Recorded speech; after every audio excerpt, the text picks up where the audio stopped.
मित्र हो, सप्रेम नमस्कार. सत्यशोधक कॉम्रेड अण्णाभाऊ साठे यांची डोळे ही कथा आज आपण ऐकणार आहात आपल्या मराठी शब्दगंध या युट्यूब चॅनलवर. कथेला सुरुवात करण्यापूर्वी जर आपण आपल्या या युट्यूब चॅनलला सबस्क्राईब केलेलं नसेल तर कृपया आपल्या चॅनलला सबस्क्राईब करा, लाईक करा, शेअर करायला विसरू नका. चला तर ऐकूया कथा डोळे. मी पन्हाळगड उतरून तळवटाला आलो तेव्हा सूर्य गड चढून बुरुजावर गेला होता. चैतन्यमय झालेलं वातावरण कसं बेबंद भासत होतं. पन्हाळगडापासून विशाळगडापर्यंत ती सह्याद्रीची प्रचंड रांग चैत्र पालवीनं बहरली होती. अनंत रान फुलांनी वारा धुंद झाला होता. पिकली पानं गळून खच लागला होता नि त्यांच्या जागी नवी पानं डोलत होती. रंगीबेरंगी पाखरांच्या भराऱ्या, ससे मोरांगीची प्रखर झडप, बहिरी ससाण्याची जोरदार सुळकुंडी यामुळे ते गगन नुसतं रणमैदान झालं होतं. ती घनदाट झाडी, तो विशाल पर्वत, त्यावरचे ते गड नि ते वाडे हे पाहून छाती धडधडत होती. डोळे दिपत होते.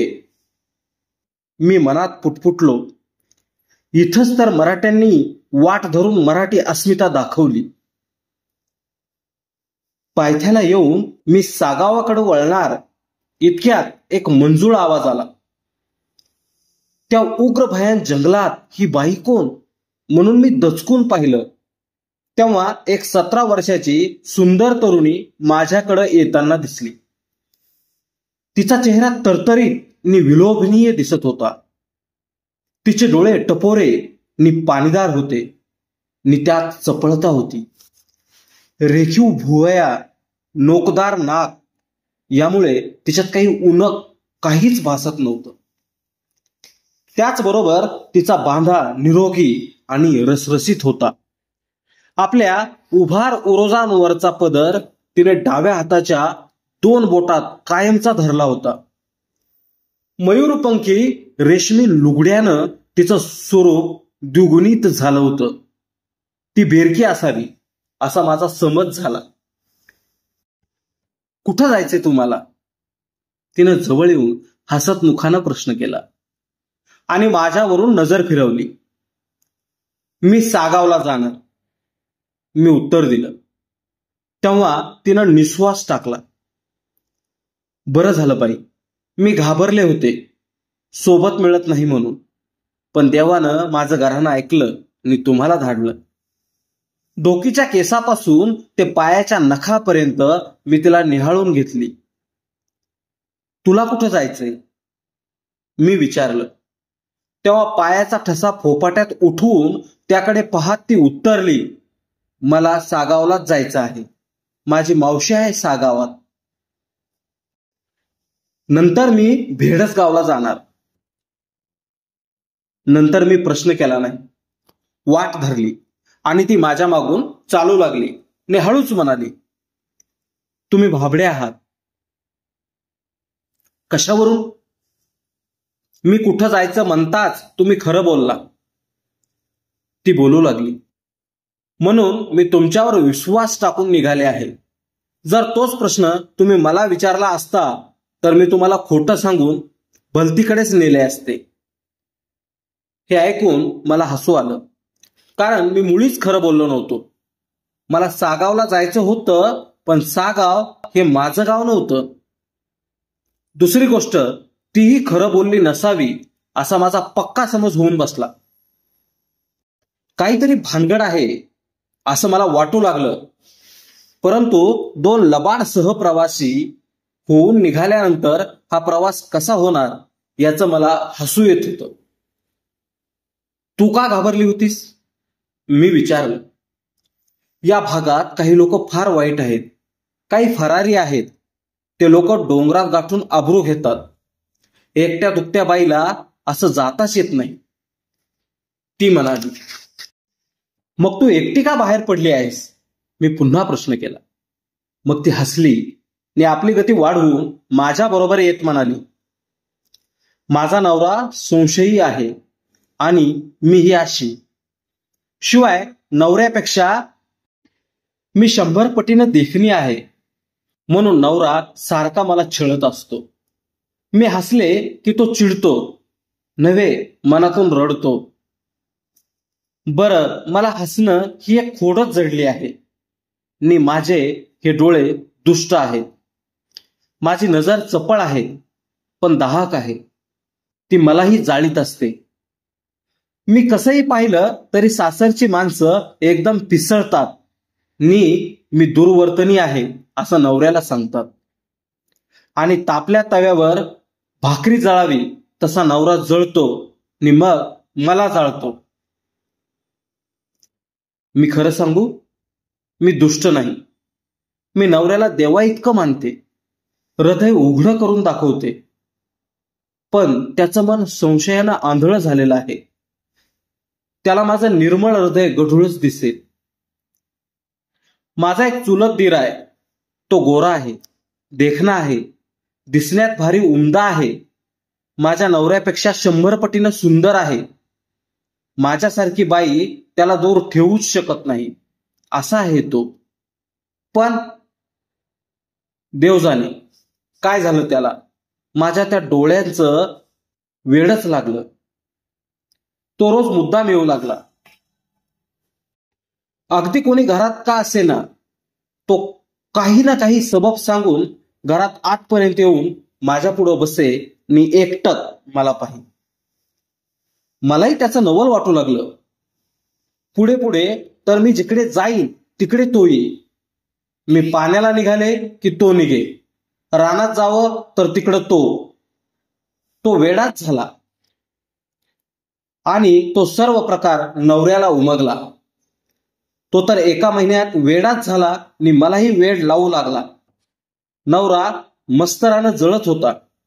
दीर मला पाहण्यासाठी तडफडत होता आणि त्या 2 अग्नीत माझी राख होत होती. एके दिवशी मी धीर केला आणि दीराला विचारलं, तुम्ही हे काय आरंभलं आहे?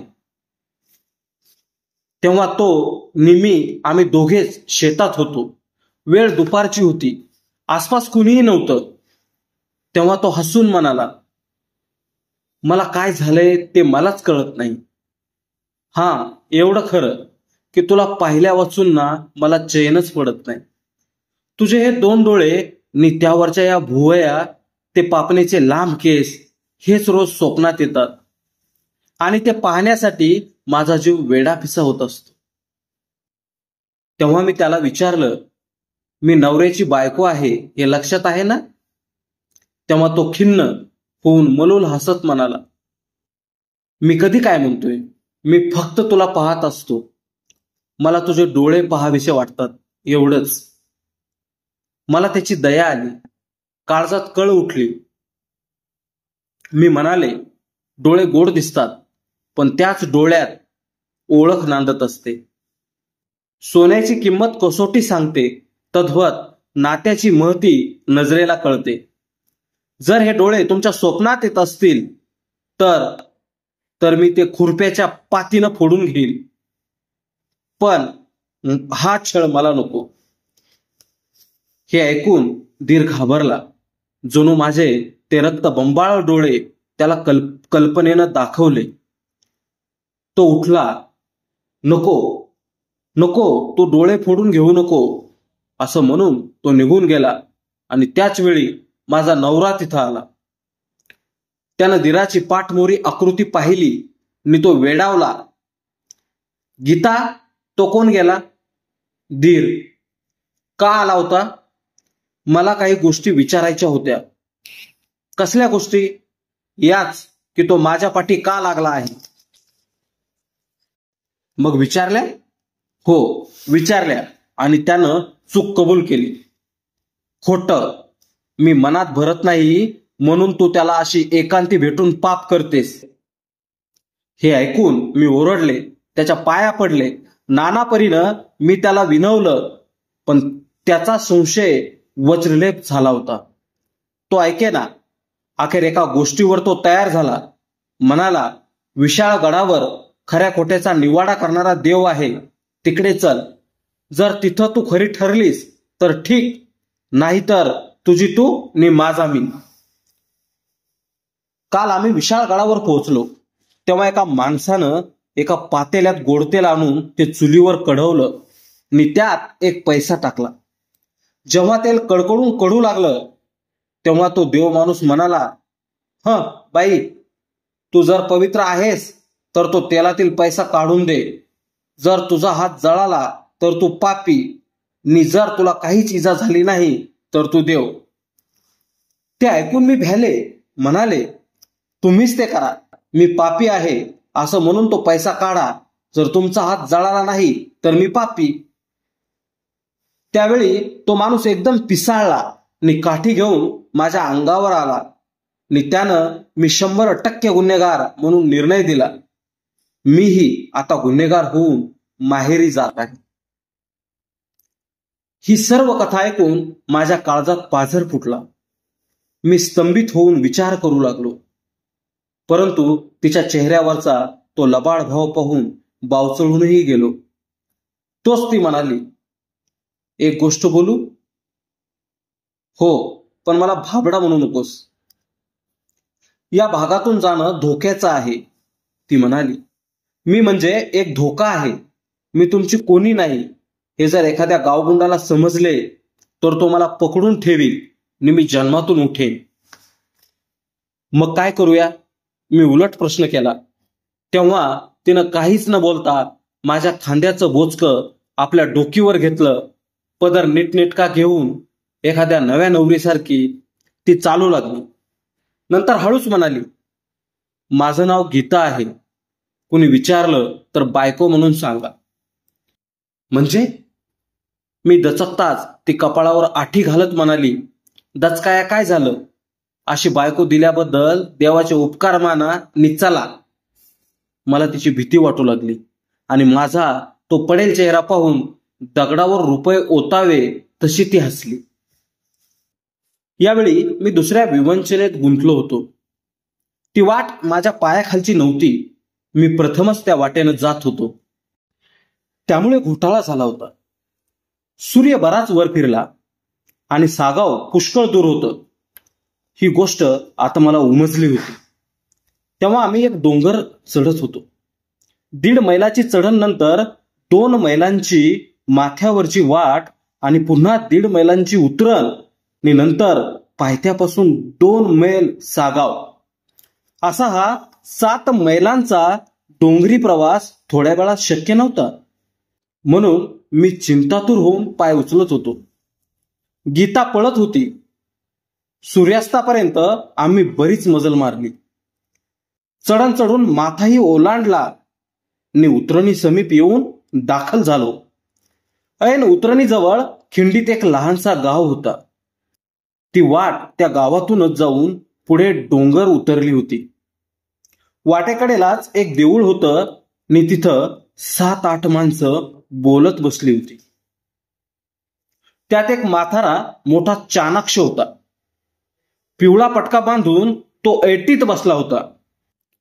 त्यानं पांढऱ्या मिशा कातरून ओठांबरोबर सारख्या केल्या होत्या. तो कावळ्यासारखा कावरा बावरा दिसत होता. पलीकडे 2 पहिलवान बसले होते. ते पिवळ्या मातीनं लडबडलेले होते आणि धिप्पाड होते. आम्ही जवळ येताच ती मंडळी बावरली. म्हातारा चेकाळला आणि पहिलवान मला पाहण्याऐवजी गीताकडेच पाहू लागला. त्याची नजर जणू तिला पिळूनच काढीत होती. इतक्यात तो म्हातारा म्हणाला, कोण गाव पाहुणं? सागाव. मी उत्तर देऊन पुढे सटकू लागलो. तेव्हा तो म्हातारा म्हणाला, थांबा की, रात कोण? ही कोण? बायको वाटतं. डोंगरातनं जायचंय, व्हायचं, लवकर निघायचं. झाला उशीर, जातो आता, मी म्हणालो. म्हातारा घोटाळून मला थांबवू लागला. तो काहीतरी विचारित होता. मी उत्तर देत होतो. तेवढ्यात ते 2 पहिलवान एकमेकांना खुणावून निघून गेले. तेव्हाच मला त्यांचा संशय आला आणि मी पाय काढला.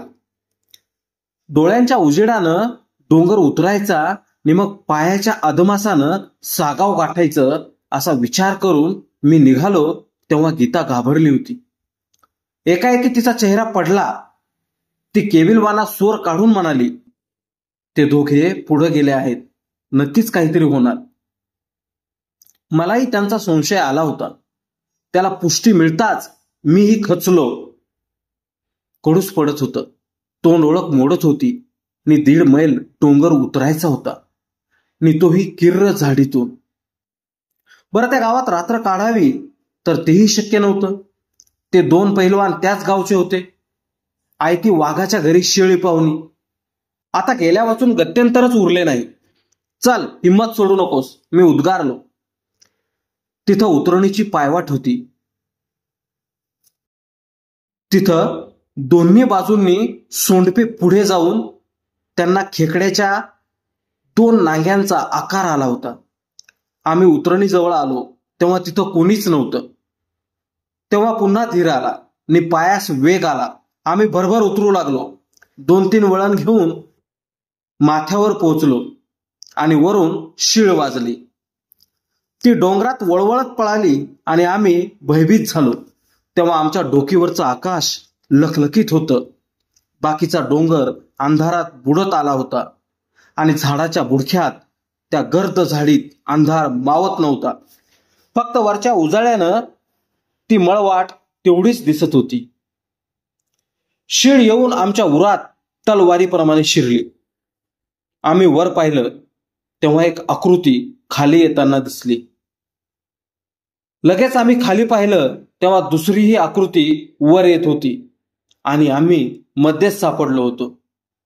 मी विचार केला आणि भरकन वाट सोडून बाजूला झाडीत शिरलो. ती दोघं एका जागी येईपर्यंत आम्ही दोघांनी कपारीत बरीच दौड मारली. परंतु गळून पडलेली पानं पायाखाली चरचरू लागली आणि त्यांनीच घात केला. कारण त्या आवाजाच्या रोखानं ते दोघं आम्हाकडे धावत आले. परंतु त्या पानांनी पुन्हा आमच्यावर उपकारही केले. कारण त्यांची आम्हाला अचूक चाहूल लागली आणि लगेच थोडं वर चढून परत मुख्य वाटेकडे दौड घेतली, अगदी जीव मुठीत घेऊन. आणि पुन्हा घात झाला. आमची चाहूल त्या दोघांना लागली. तेही परत धावत येताना पुन्हा ती पानं चरचरत होती. ते आल्याचं लक्षात येताच आम्ही परत आडवी धूम ठोकली. मी सर्व शक्ती एकवटून त्या 2 बिलंदर डाकूंना चुकवीत होतो आणि तंग कास घालून गीता माझं ते बोचकं सांभाळून अगदी सावलीसारखी माझ्या बरोबर धावत होती. ते भयंकर संकट खरं म्हणजे गीतावर होतं हे तिनं जाणलं होतं आणि ती पळत होती. गडद अंधारात बेला कपारीत ती आमची जीवन मरणाची झुंजच सुरू होती. माझी सर्व कापडं करवंदीच्या जाळीत अडकून फाटली होती आणि मला दरदरून घाम फुटला होता. त्या दोघांना सापडायचं नाही. पुढे येणारं झाड चुकवायचं आणि अंदाजानं बरोबर पळायचं. किंचित तोल गेला की मरण वाढून ठेवलं होतं. त्यावर पूर्ण लक्ष ठेवून स्वतःचा जीव वाचवण्यासाठी कठीण कामगिरी त्यावेळी प्रथम माझ्यावर पडली. आणि आपण त्यांना सापडलो तर आपल्यासमोर या पोरीची काय अवस्था होईल. त्यांनी आपल्यासमोर तिची आबरू घ्यावी हे मला असह्य झालं होतं. ते मला थोडंसं मारून सोडणार ही गोष्ट मी पार विसरलो. तिची आबरू, तिचे हाल, तिचे दुःख म्हणजे आपले अशी माझी भावना होऊन बसली. नंतर एकाएकी एक आवाज घुमू लागला. ए गुमाना वाटेवर या आणि टाक्या, तू एक मरू नको.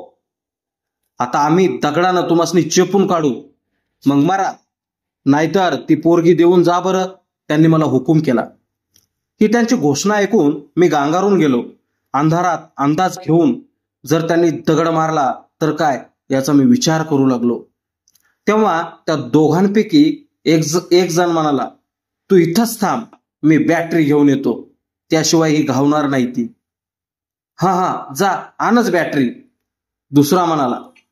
आणि एक जण दूर गेल्याची चाहूल मला लागली.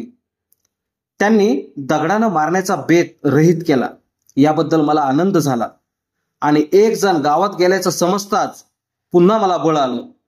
माझ्याकडेही कुऱ्हाड होती. मी तिला दांडा घातला आणि हळूच ठोकला. तेव्हा तो एक माणूस घाबरला. पुन्हा त्यानं दगडाचा अवलंब केला. फरकने एक दगड त्यानं आमच्या रोखानं फेकला. तेव्हा जागा सोडून आम्ही दुसऱ्या ठिकाणी बैठक मारली. तोच दुसरा दगड घुमत आला आणि त्यानंच आम्हाला मुक्त केलं. कारण त्या दगडानं एका जाळीत बसलेले 2 मोर उठले आणि ते आमच्या पाठीमागून सरळ कपारीत त्या इस्माच्या वरच्या बाजूनं धावत निघाले. त्या 2 मोरांच्या पायाखाली चरचरणारा पाचोळा त्या इस्मापर्यंत चरचरत गेला आणि ते आम्हीच पळत आहोत असं समजून तो माणूस त्या मोरांना आडवा पळू लागला. मोर मी तो इसम यांच्या पावलांचा कानोसा घेऊन आम्ही तेवढी संधी साधली.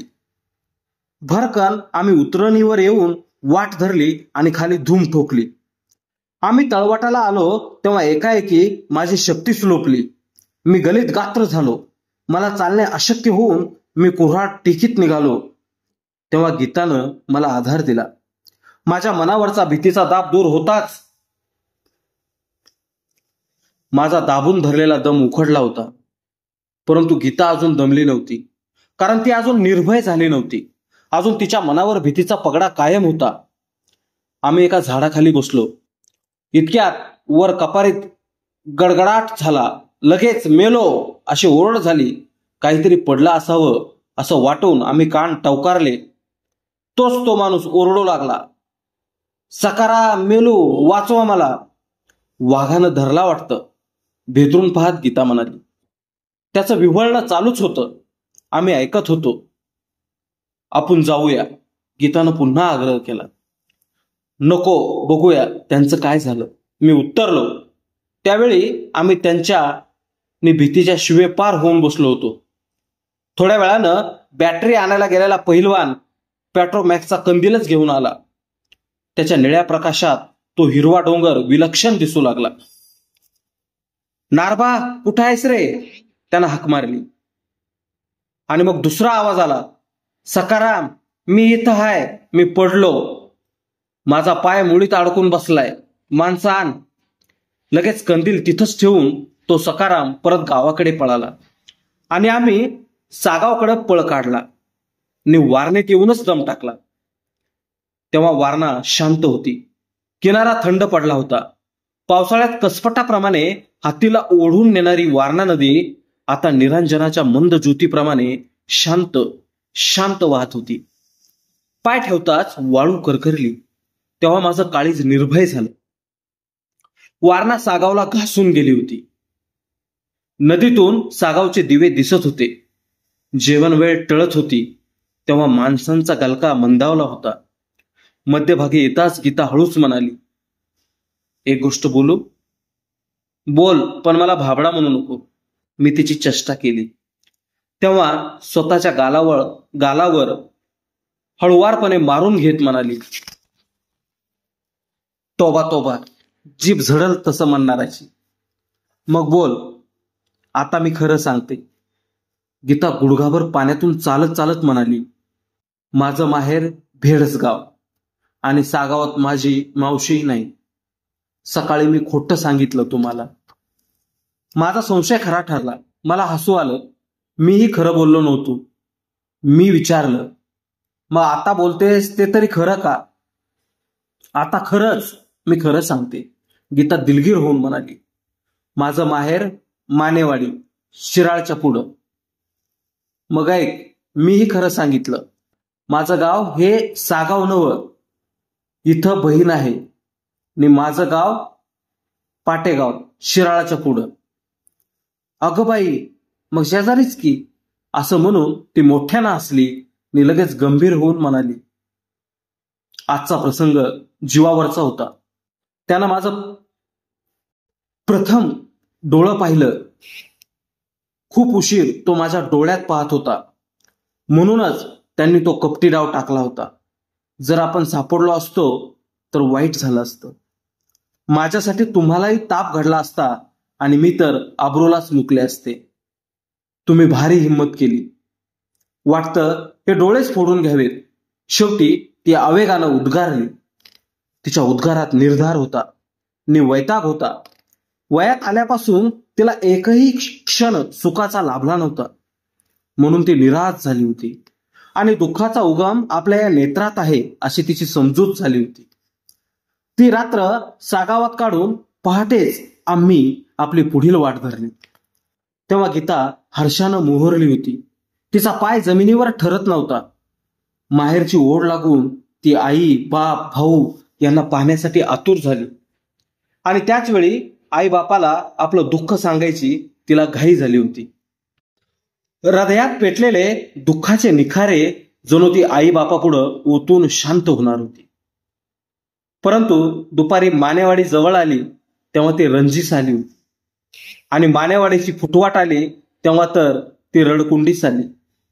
सडकेपासून 4 फरलांगावर मानेवाडी दिसत होती तेव्हा ती उभी राहिली. आपल्या घराकडे ती निघाली. जाताना तिनं सद्गदित होऊन माझा निरोप घेतला.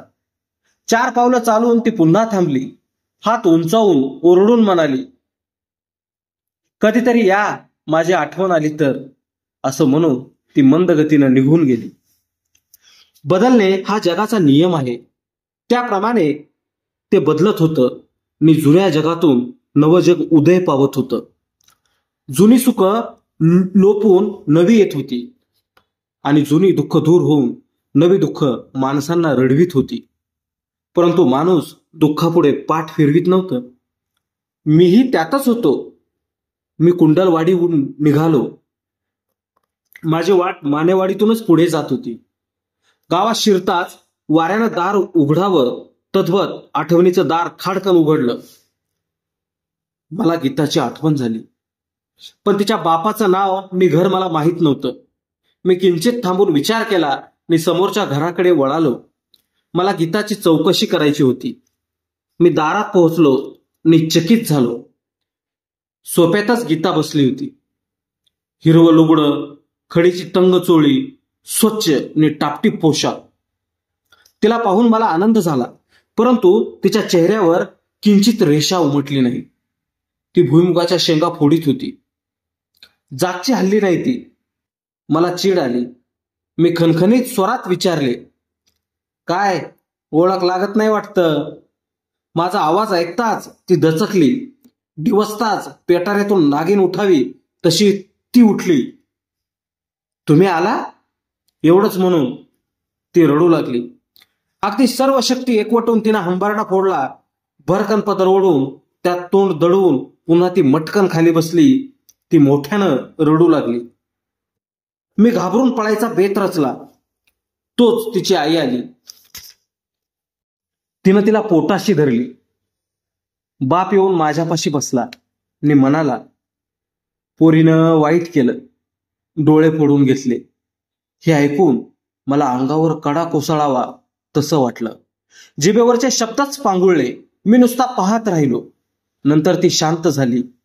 दुःखाचा पूर ओसरला तेव्हा गीताची आई डोळे टिपीत म्हणाली, पोरीनं शेंडाचा चिक घालून डोळे फोडून घेतले. तशी गीता अस्वस्थ झाली. माझ्या रोखानं पाहत ती तीव्र स्वरात म्हणाली, तुम्ही माझ्या शिरावर उपकाराचा डोंगर रचलाय. त्या दिवशी तुम्ही होतात म्हणून माझी आबरू वाचली. एकदा तुम्हाला पाहावंसं वाटत होतं, पण आता मी पाहू शकणार नाही. परंतु एक हिम्मतवाला भाऊ म्हणून जन्मभर आठवण काळजाच्या गाठीत ठेवेन. गीता, तू हे वाईट केलंस. मी चिडून उद्गारलो. तेव्हा गीता रडता रडता हसली व म्हणाली, काही म्हणा,